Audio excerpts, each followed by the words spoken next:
کہ آپ حیران رہ جائیں گے دیکھ کے کہ ایک پروفیسر جس کی ایج 50 سے 60 کے لگ بھگ ہے وہ اس فوٹیج کے اندر طالبہ کے ساتھ کر کیا رہا ہے. وہ فوٹیج ہم آپ کو دکھائیں گے اگین کہ بچوں کے لیے پروگرام نہیں، ان والدین کے لیے ہے جو اپنی بچیوں کے مستقبل اور ان کی عزت و آبرو ان کے لیے بہت عظیم ہے. ہم آج کے اپنے پینل سے بھی گفتگو کرائیں گے، لیکن اس پروگرام میں بریک کے بعد ایکسکلوسیو فوٹیج صرف بریک کے بعد اسی پروگرام کے اندر.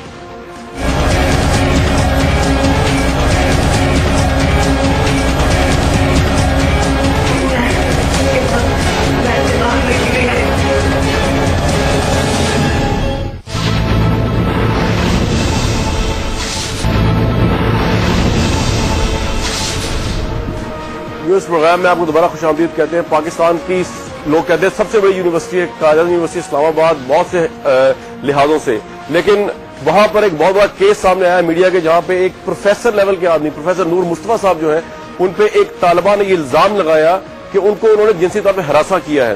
وہ طالبہ ہمارے ساتھ ٹیلی فون لائن پہ موجود ہے، ان کا ہم نام نہیں بتائیں گے، ان سے آپ کی بات کروائیں گے کس طرح ٹیچر نے مینیپولیٹ کیا، کس طرح ٹیچرز وہاں کے سب کچھ کر رہے ہیں، اس پہ بات کریں گے. لیکن سب سے پہلے ہماری ٹیم جب ان کے پاس پہنچی تھی آج سے کچھ ہفتے پہلے تو پروفیسر نور مصطفیٰ صاحب نے اپنے آپ کو نور مصطفیٰ کہنے سے انکار کر دیا اور کہا کہ وہ اسٹوڈنٹ ہیں ان کے اور پروفیسر صاحب باہر گئے ہیں. یہ آپ کا فوٹیج دیکھیے، اس کے بعد ان اسٹوڈنٹ سے آپ کی بات کرواتے ہیں جن کو مبینہ طور پہ جنسی طور پہ ہراساں کیا گیا. جی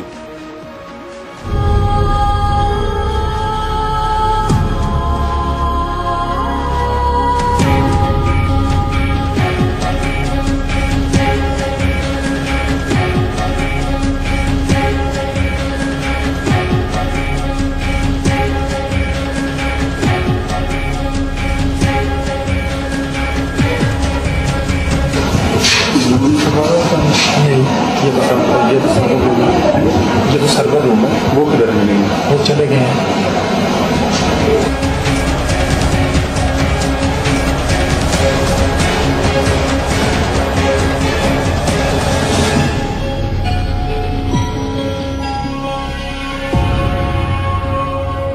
جنہوں نے کہا ہے کہ وہ چلے گئے، یہ خود پروفیسر جن پہ الزام ہے. ہمارے ساتھ وہ طالبہ موجود ہے جن کو جنسی طور پہ ہراساں کیا گیا. جی السلام علیکم. وعلیکم السلام. آپ صرف یہ بتا دیجئے کائنڈلی کہ یہ آپ کے ساتھ کیا واقعہ ہوا وہاں پہ جو پروفیسر نور مصطفیٰ صاحب پہ آپ نے الزام لگایا، اور آج آئی تھنک جو ہمارے اخبار ٹریبیون نے بھی رپورٹ کیا ہے اس کو کہ وہ فیصلہ یہی ہوا ہے کہ وہ پائے گئے ملوث اس میں. وہ واقعہ کیا ہوا تھا نور مصطفیٰ صاحب نے جو کیا آپ کے ساتھ پروفیسر نے؟ جی ایکچولی میں 2 سال سے یہاں پہ میری ڈگری کمپلیٹ ہونے کو ہے، تو میں 2 سال سے یہاں پہ ہوں. ٹھیک ہے، تو یہ 2 سال سے اسی طرح سے ہی میرے پیچھے لگے ہوئے ہیں. انہوں نے پہلے مجھے یہ کہا کہ بھائی مجھے بلا کے 4 بجے کے بعد آئیے گا روم میں. صرف ایک میں ہی نہیں، میری اور بھی بہت ساری فرینڈز ہوتی تھی. تو یہ اس طرح سے کہتے تھے کہ آپ آ جائیں بھائی، آپ کا پیپر چیک کرنا ہے، 4 بجے کے بعد آئیے گا، اس طرح سے. اور جو ہے نا کنڈی لگا کے بیٹھ جاتے تھے، باتیں شاتیں کرتے تھے. پہلے کہتے تھے مجھے آپ کے ساتھ شادی کرنی ہے. ٹھیک ہے، تو میں خود اس طرح سے بہت زیادہ پریشان ہو جاتی تھی کہ یہ کیا کہہ رہا ہے اس طرح سے، یہ کیوں اس طرح سے کہہ رہا ہے. میرا رزلٹ اس طرح سے روک لینا کہ میں جو ہے نا رزلٹ آپ کا نہیں دوں گا جب تک آپ میرے ساتھ کچھ انلیگل نہیں چلیں گی. انہوں نے ایک اور، ہم بہت سی لڑکیاں ہیں، ایک صرف میں نہیں ہوں، بہت سی ہم لڑکیاں ہیں، انہوں نے ان کو بھی فیل کیا، بہت سی میری اور دوستوں کو فیل کیا. اور اب لاسٹ جب میرا لاسٹ ٹائم تھا، جب انہوں نے مجھے بلایا کمرے میں 10 بجے کے قریب صبح، انہوں نے مجھے کالز پہ کالز کرنا شروع کی کہ آپ آ جائیں اور مجھے نا آپ سے بات کرنی ہے، آپ کا پیپر چیک کرنا ہے. میں صبح 10:30 بجے اٹھ کے میں گئی، دیکھا میرا پیپر انہوں نے چیک نہیں کیا ہوا تھا. تو مجھے کہتے ہیں کہ اب آپ ایسے کریں کہ انلیگل ریلیشن میرے ساتھ رکھیں گی اینڈ آئی ایم میرڈ. تو انہوں نے کہا کہ نہیں، you are not married and okay if you are married تو it is easy to both of us, کہ آپ کے لیے بھی آسان ہے. یہ پروفیسر جو ہے نور مصطفیٰ صاحب قائد یونیورسٹی اسلام آباد کے پروفیسر جو ہیں، یہ انہوں نے آپ سے کہا کہ اگر آپ شادی شدہ نہیں ہیں تو یہ اور شادی شدہ اگر آپ ہیں تو یہ اور بہتر ہے. ہاں جی، یہ اور بہتر ہے کہ اگر آپ شادی شدہ ہیں تو یہ اور بہتر ہے ہم دونوں کے لیے. تو آپ ایسے کریں کہ انہوں نے سب سے آپ ایسے کریں کہ نا یہ پیپر ابھی حل کر دیں تو میں آپ کو فیل نہیں کروں گا.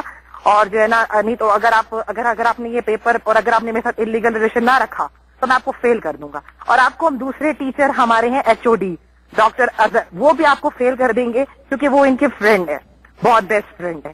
مطلب دونوں پیپروں میں آپ فیل ہو جائیں گی. اس طرح سے انہوں نے مجھے دھمکی دی. پھر اس کے بعد انہوں نے میرا ہاتھ پکڑا. ٹھیک ہے، آپ کیا کیا؟ آپ کا ہاتھ پکڑا میرا یہ پروفیسر نور مصطفیٰ صاحب نے؟ ہاں جی بالکل. ٹھیک ہے، اسی وقت انہوں نے میرا ہاتھ پکڑا اور میں نے چھڑایا اور میں فوراً سے پھر آپ میرے قریب آئے اور میں نے ان کو دھکا دیا اور میں کمرے سے باہر چلی گئی. اس وقت میرے سارے فرینڈز وہاں موجود تھے उसी वक्त हमने एप्लीकेशन लिखी, जाकर मैं टीचर्स के सामने कॉल्स आई, मेरी टीचर जिसके गवाह हैं, हमने वो सारी की सारी कॉल्स रिकॉर्ड, वीसी साहब के सामने इसकी कॉल आई, उसी वक्त हमने एप्लीकेशन लिखी, उसी वक्त हम लोग गए, एप्लीकेशन लिख के गए वीसी साहब के पास, वीसी साहब के सामने कॉल आई फिर इस बंदे की, वीसी साहब ने मुझे खुद कहा कि आप इसकी फोन उठाएं, फिर मैंने इसका फोन उठाया, स्पीकर पे इसको लिया, इसने मुझे कहा कि आप जल्दी से आ जाए, मैं इधर हूँ, 4 बजे तक आप आ जाए यहाँ पे, मैं ना आपसे मिलना चाह रहा हूँ। ये कायदे यूनिवर्सिटी इस्लामाबाद के वाइस चांसलर के सामने आपने प्रोफेसर रूम मुस्तफा की कॉल ली, स्पीकर ऑन किया और उन्होंने आपको इनवाइट किया 4 बजे ऑफिस में अपने? जी बिल्कुल, इन्होंने कहा कि आप आ जाए, जल्दी से आ जाए, आप कहाँ पे हैं, आप आ जाए। मुझे वीसी साहब ने खुद कहा कि आप फोन उठाएं। ठीक है, ठीक है। फिर अब इससे बड़ा वीसी साहब के अलावा और कौन इतना बड़ा एविडेंस मैं कहाँ से लेकर आऊंगी, जो उसके सामने उस बंदे की कॉल आई है। मेरी सारी दोस्तों को इसने जिस लड़की को फेल किया वो सब हम लोग बर्दाश्त नहीं कर सक रहे थे, क्योंकि ये बहुत ज्यादा हो गया था। जब उसने मेरा हाथ पकड़ा, किसी लड़की की इज्जत को इस तरह से, किसी को इस तरह से छूना, ये बहुत बड़ी बात होती है, और अब ये हम बर्दाश्त नहीं कर सक रहे थे। फिर हम लोगों को एप्लीकेशन लिखनी पड़ी, और ये अब सबके, अब ये टीचर जो है ये सबको अपनी तरफ कर रहा है, मेल स्टूडेंट्स को। और तो जो हमें रिपोर्ट आई है कि आज तो फैसला हो गया कि नूर मुस्तफा साहब को फारिग कर दिया गया यूनिवर्सिटी से? जी, ये मुझे नहीं अभी तक पता चला। अच्छा, दूसरा बताइए कि क्या कायदे यूनिवर्सिटी इस्लामाबाद जैसी बड़ी प्रेस्टीज यूनिवर्सिटी के अंदर ये सब कुछ हो रहा है और इंतजामिया कुछ नहीं करती, बेबस है? जी बिल्कुल ऐसा हो रहा है, बिल्कुल ऐसा हो रहा है, हमारे साथ होता रहा है। मेरी एक्स सीनियर्स जो है वो भी अब इनके शिकार बन चुकी थी, लेकिन उनमें इतनी हिम्मत नहीं थी। अब उनको भी जब हमारी कमेटी बैठी तो उन सबको कॉल गई, हमारी सारी एक्स गार्जियंस को कॉल गई जो कि पढ़ चुकी थी यहाँ से, उन सब ने इस चीज को एडमिट किया कि हाँ शीज। अच्छा, आप मेरे साथ रहिएगा। फरजाना बारी साहिबा क्योंकि वहां पढ़ाती हैं, वो भी हमारे साथ मौजूद है, जो स्टूडेंट है, आप भी मेरे साथ रहिएगा। फरजाना बारी साहिबा, आप ह्यूमन राइट्स जो है उसकी आप बात करती हैं और हम बिलीव करते हैं, आप बहुत अच्छा काम कर रही हैं, लेकिन आपके अपने कैंपस के अंदर सब कुछ हो रहा है, तो उसके लिए कुछ किया आपने अभी तक? देखिए कामरान, हम लोगों को पूरी तरह एहसास है कि जब औरतें घरों से बाहर निकलती हैं तो उनके साथ इस तरह के वाकयात पेश आते हैं, और यही वजह है कि हम लोगों ने, और ये सिर्फ यूनिवर्सिटियों में नहीं हो रहा, ये हॉस्पिटल्स में जहां भी औरतें और मर्द काम करते हैं, क्योंकि आमतौर पे आप देखें कि पब्लिक सेक्टर में जब औरतें काम कर रही होती है तो पोजीशन जो उनकी होती है मर्दों के मुकाबले में वो एक तरह से लोअर पोजीशन पे काम कर रही होती है, तो वहां पे जो चांसेस है सेक्सुअल हरासमेंट के वो बहुत बढ़ जाते हैं। तो ये है कि ये हुकूमत के अदारों में भी होता है, ये आपके हॉस्पिटल्स में नर्सेज के साथ भी होता है, ये यूनिवर्सिटियों में स्टूडेंट्स के साथ भी ऐसे वाकयात होते हैं। बात करते हैं तो और यूनिवर्सिटी की बात करते हैं, जमीन आसमान का फर्क है। और जब हम बात करते हैं कायदे यूनिवर्सिटी इस्लामाबाद की, तो वहां तो कुछ चेक एंड बैलेंस अकाउंटेबिलिटी होनी चाहिए, वरना तो कौन से वालिदैन अभी बच्चों को कहां पर भेजेंगे? नहीं होता। देखें, सेक्सुअल हरासमेंट जो है वो सेक्सुअल हरासमेंट है, वो किसी भी जगह पे हो, मदरसों में भी सेक्सुअल हरासमेंट होती है, हर जगह पे होती है, इसको हमें एडमिट करना पड़ेगा। और इसी को सामने रखते हुए पाकिस्तान में जो खवातीन की तहरीक थी उससे ये हमने बात उठाई कि ऐसा लॉ आना चाहिए कि सेक्सुअल हरासमेंट का जो जिनसी हरासियत जो है उसको क्रिमिनलाइज किया जाए, उसको जुर्म करार दिया जाए। और यही वजह है कि ये लॉ पास होने के बाद अपनी यूनिवर्सिटी में मैंने खुद इनिशिएटिव लिया, जिसमें मैंने वाइस चांसलर से दरखास्त की कि क्योंकि लॉ पास हो चुके हैं आप यहाँ कमेटी बनाएं, जिसकी मैं कन्वीनर थी, जिसका मुझे ब्रेक में जाना पड़ेगा, लेकिन मैं आपकी बात कंटिन्यू यहीं से करवाऊंगा। आपसे मैंने ये भी पूछना है कि आपकी स्टेटमेंट आई है हमारे अखबार ट्रिब्यून में, जिसमें आपने कहा कि अगर वाइस चांसलर पहले एक्शन ले लेते एडमिनिस्ट्रेशन जो है, तो शायद इस तरह के केसेस ना होते। जो इससे पहले भी आपको पता है कि मामला हुआ था कंट्रोलर एग्जामिनेशन के ऊपर, आई थिंक कानून इस्लामाबाद के। लेकिन व्यूअर्स, ये प्रोग्राम आज का वालिदैन के लिए, उन तमाम वालिदैन के लिए जिनको अपनी बच्चियों की इज्जत बहुत मुकद्दस और सबको होनी भी चाहिए। एक्सक्लूसिव फुटेज दिखाएंगे आपको हम, पाकिस्तान की बहुत बड़ी यूनिवर्सिटी के एक प्रोफेसर, वो कर क्या रहे हैं वो आपको दिखाएंगे इस प्रोग्राम में ब्रेक के बाद।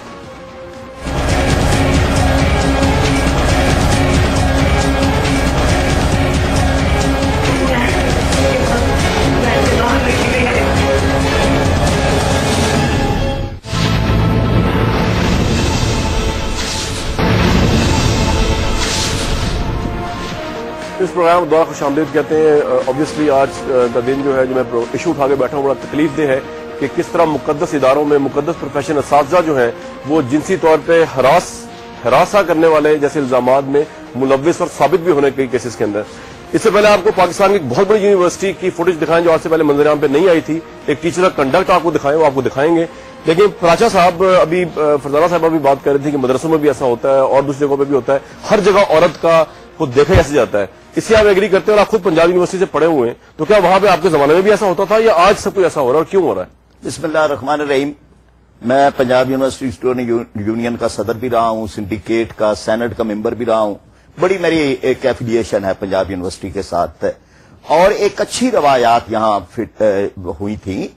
ये पहले भी बाज ये वाकयात हुए थे, लेकिन बहुत ज्यादा रद्द अमल हुआ तलबा की तरफ से और सिंडिकेट की तरफ से। बिलाखिर एक रवायात वहां बनी, अच्छी रवायात।